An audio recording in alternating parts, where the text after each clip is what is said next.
Hey, what's going on, everyone? Matthew from therighttrader.com back today with another daily crypto update. Today, I wanted to talk about the fact that we're seeing some market weakness and how concerning is this really? So, first off, I should mention that I'm not here to give financial advice. I'm just here to share my personal opinion.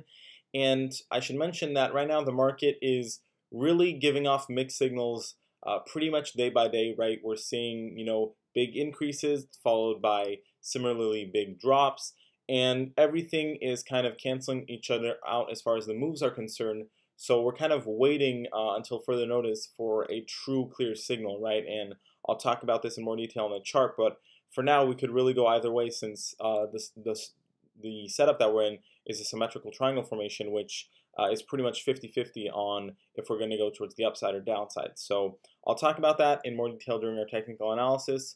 But over the past 24 hours, definitely a pretty big market drop, right? A lot of cryptos down anywhere from 5 to 10% for the most part.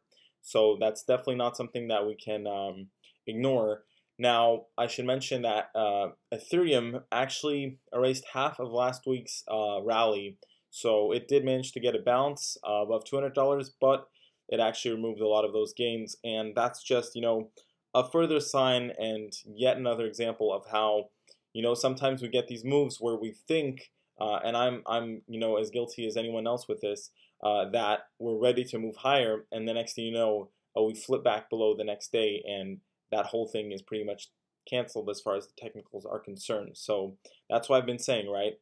You can't really count on a single move in this time period, and I've been saying this for weeks now. Definitely still stand by that. So let's go ahead and take a look at the charts. First off, Bitcoin. My last daily crypto update video, I was pretty bullish, right? Because we were actually looking for a breakout above $6,519. That didn't end up fully happening. We ended up flipping back below our downtrend line. And like I said in my previous video, if that were to happen, then we're most likely going to reach the end of the symmetrical triangle formation. This is also a good example of how most of the time, really I'd say about 90% of the time, we just always end up coming back to the end of the symmetrical triangle formations before getting our move that actually lasts and that sets the trend, right? So in this situation, end of the symmetrical triangle formation is at around $6,177,000. And once we reach that point, we'll either break out of the downtrend line, start moving towards the upside again, or we'll lose support and move below $6,000 basically, and that would be pretty bad. That would probably push us down to $5,000. At that point, we could expect a pretty nice bounce. So there is an opportunity there, but obviously it would be bearish in between. And at this point, I'd say that we almost have a couple signs right now that we might see a move more to the downside, especially if we see weakness over the next few days, because our Bollinger Bands are starting to point downwards, our middle band as well, and the indicators failed to get a bullish crossover here. So not all hope is lost, because we could still get a breakout when we reach the end of our triangle formation towards the upside, but could also very well move below $6,000, and that point will most likely reach the level that has been kind of a long time coming, which is that $5,000 mark for Bitcoin. Like I said, could be a very interesting opportunity, but definitely some risk would be involved there.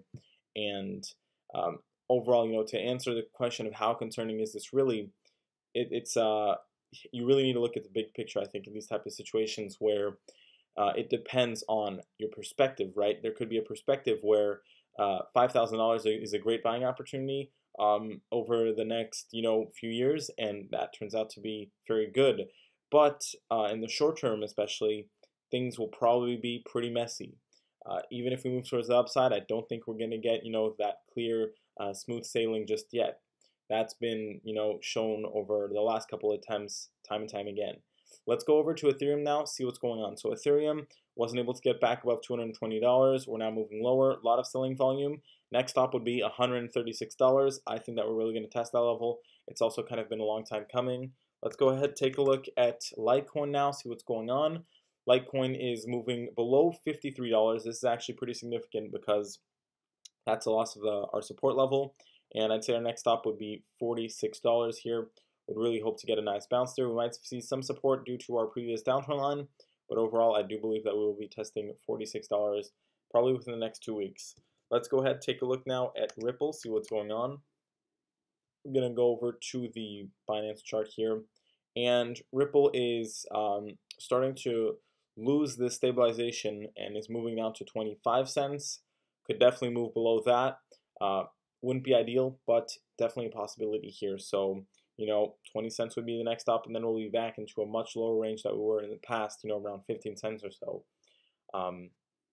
Ripple going right back to where it was at before this whole run up, back in December even happened.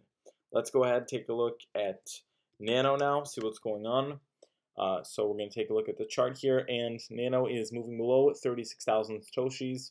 We do have a bounce opportunity at our uptrend line. That's kind of where our lower Bollinger Band is at, but overall, I do have a feeling that we're going to test 26,000 Satoshis, and I could even see this, moving back down to 20,000 Satoshis. Hopefully, we would really able to get a nice bounce there. If we were to move lower than that, I'd say the next bounce area would be down at 13,000 Satoshis. So we'll see what happens. It really depends, are we just going to start trickling back down again like we have in the past, or are we going to get more support this time around? It really depends. There's no way to know for sure, so we just have to pay attention on those support levels. Let's go ahead and take a look at NEO, see what's going on. And going over to the Bittrex chart here, we can see that NEO is starting to show more bearish movement with this big red candlestick. And I think the next stop is going to be $13. Test that once and for all, basically. Specifically, $13.11 is our support level. A move below that will probably push us down to $10, maybe even below that. Or else we'll probably get a bounce. Let's go ahead and take a look at our next crypto, which is going to be Stellar Lumens, and see what's going on. So Stellar Lumens right now hanging around its uptrend line. Not bad, considering what a lot of altcoins are doing, but overall can't really, trust this that much. Still could see this moving back down to 3,000 Satoshis, and a move below that would, make things really bearish again. So definitely could happen. I'd say gotta wait and see. We do have a nice consolidation on the Bollinger Band, so hopefully I'll be able to, at least keep prices steady and somewhat stable. But what we really don't want to move below is 3,000 Satoshis here for Stellar. Let's go ahead and take a look at our next crypto, which is going to be EOS, and see what's going on. So moving over to the Binance chart, we can see that EOS got a very big red candlestick here with a lot of selling volume, moving back below 8,000 Satoshis. At this point, it seems very clear to me that we're heading back down to 7,000 Satoshis. And at that point, hopefully we get a bounce and then start consolidating, or we'll probably start moving lower below 7,000 Satoshis, probably pretty rapidly at first. Let's go ahead and take a look at Lisk, and Lisk has been an interesting one here. Was very bearish, got a nice bounce, and now, starting to get some more bearishness again, like a lot of other altcoins out there. So this isn't a situation that's specific to Lisk. I'd say, pretty much every cryptocurrency right now, including Bitcoin, is following a pretty similar path. So Lisk is below its $3.51 support level. We weren't able to hold above that. Now we're probably going to start flipping back lower down to $2.52. A move below that would be extremely bearish. That's really, our last strong support level, I'd say. Maybe $2, but after that, it's really not going to be pretty for Lisk. Let's take a look at Cardano now, see what's going on.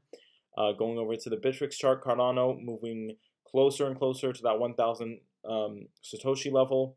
At this point, I don't think we'll be able to avoid a drop below 1,000 Satoshis. So I expect this to be below that, very shortly here.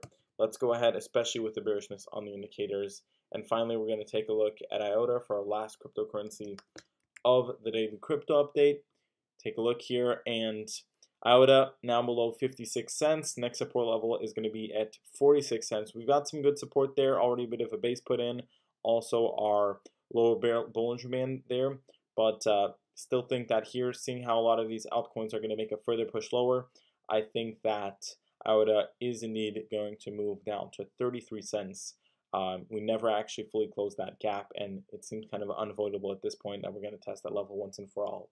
With that being said, thanks for watching. Make sure to follow me on Twitter, and I'll see you next time.